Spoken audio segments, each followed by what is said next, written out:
Hello, welcome to my YouTube channel. नमस्ते. आज मी तुम्हाला मूतखड्याच्या औषधाबद्दल आयुर्वेदिक माहिती सांगणार आहे. ते माहिती सांगतो बघा. ते मूतखड्याचा रोग म्हणजे माणसाला एक लई मोठा रोग आहे. ते कुठं पण गेलं तर डॉक्टरकडे सुद्धा कमी होत नाही. औषध गोळी कशानं पण कमी होत नाही. त्याला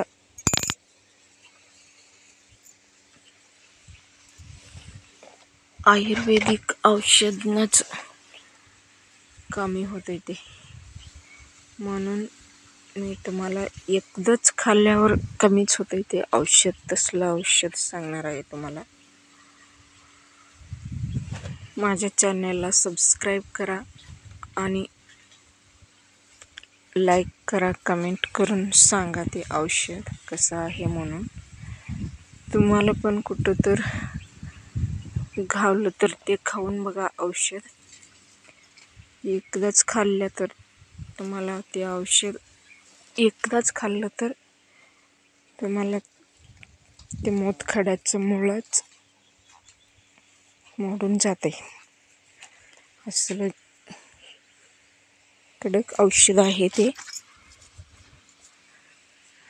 त्याचं नाव ते वनस्पतीचं नाव आहे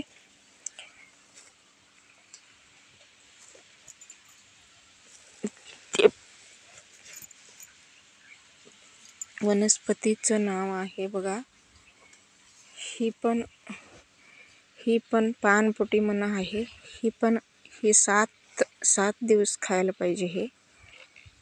हे नाही ते आणि एक औषध सांगतो तुम्हाला. ते एकदाच खाल्ल्यावर कमी होते. ते वनस्पती दाखवतो तुम्हाला. त्याचं नाव आहे सहदेवी म्हणून झाड आहे ते. सहदेवी वनस्पतीचं झाड आहे. हे बघा, हे सहदेवी म्हणायचं असलं वनस्पती आहे हे. एकदाच खाल्ल्यावर मूतखडा कमीच होते बघा. लई कडक औषध वनस्पती आहे. हे खाऊन तुम्ही मला सांगा कमेंट करून. एकदाच खाऊन बघा तुम्ही.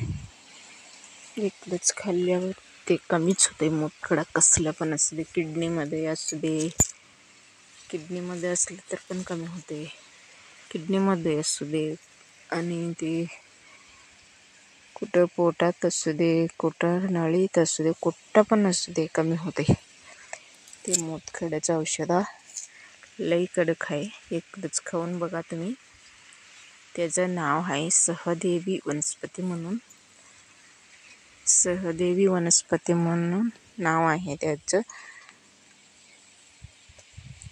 आणि ॲलर्जीचं एक औषध आहे. ॲलर्जीचं औषध पण ते पण लई कडक आहे. ते पण एकदाच खाल्ल्यावर ॲलर्जी कमी होते माणसाला. ॲलर्जी पण कुठल्या दवाखान्याला कमी होत नाही आणि कुठल्या औषध गोळीला पण कमी होत नाही. ते पण ॲलर्जी म्हणलं तर माणसाला हे रोग आहे. लई वाईट रोग आहे ते पण. ते पण तुम्हाला मी पुढच्या व्हिडिओमध्ये दाखवणार आहे. ते पण ॲलर्जीचं वनस्पतीचं झाड मी ते पण दाखवतो.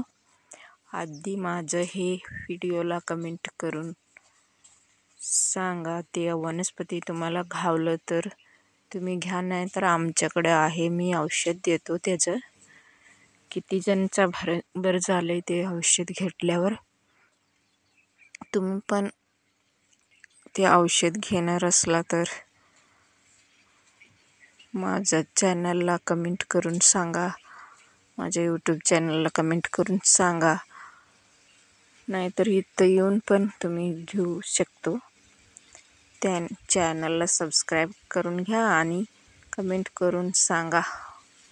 ते औषध घ्यायला तुम्हाला मी नंबर देतो, त्या नंबरवर फोन करून इथं या म्हणा. औषध देतो मी. रविवारी यायला लागते इथं. औषध देतो तुम्हाला. ते मूतखड्याचं औषध लई हे आहे. किती जण बरं झाले ते आता ते औषध घेऊन. किती जणला दिलोय मी औषध. तुम्ही इथं येऊन घेतलं तर तुम्हाला एकदाच घेतलं तर बरंच होतं. कसलं पण मूतखडा असू दे, तुम्हाला घावलं तर तुम्हीच घ्या ते औषध. नाहीतर मी देतो औषध, घेऊन जावा. कमी होते एकदाच खाल्ल्यावर. माझ्या चॅनलला कॉमेंट करून सांगा तुम्ही ते औषध पाहिजे झालं तर देतो मी. नमस्ते, थँक्यू. माझ्या चॅनलला सबस्क्राईब करून घ्या आणि कमेंट करून सांगा कसं आहे ते म्हणून. थँक्यू. पुढच्या व्हिडिओमध्ये मी ॲलर्जीचं औषधचं आयुर्वेदिक झाड, वनस्पतीचं झाड दाखवणार आहे. ते पण कशा पद्धतीने घ्यायचं ते पण सांगतो. हे एकदाच घ्या आणि कमेंट करून सांगा कसं आहे ते म्हणून. पुढच्या व्हिडिओमध्ये मी ॲलर्जीचं वनस्पती दाखवतो तुम्हाला. थँक्यू.